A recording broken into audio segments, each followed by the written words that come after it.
Bakı metrosuna giriş bağlandı. Sərnişinlər çıxarılır. Bakı metropoliteninin bütün stansiyalarında sərnişinlərin girişinə müvəqqəti məhdudiyyət tətbiq edilib. İlkin məlumata əsasən bugün saat 12:10 radələrində Ulduz Nərimanov mənzilində təmas relsinə yüksək gərginliyin verilməsində nasazlıq yaranıb. Təhlükəsizlik məqsədi ilə Ulduz və Nərimanov stansiyalarında sərnişinlərin təxliyəsi həyata keçirilir. Bu səbəbdən qatarların Nərimanov Əhmədli istiqamətində hərəkəti məhdudlaşdırılıb. Hazırda problemin aradan qaldırılması və gərginliyin bərpası istiqamətində tədbirlər görülür.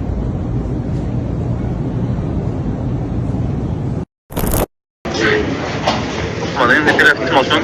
Bəlkə Bakıda məsələn 4 milyon əhali yaşayır, 10 yarışı. Təkrar məlumat üçün bildirək ki, Bakı metropoliteni fəaliyyətini bərpa etdi. Hazırda insanlar platformalara üst tuturlar. Sağ-salamat işləyib məsələn.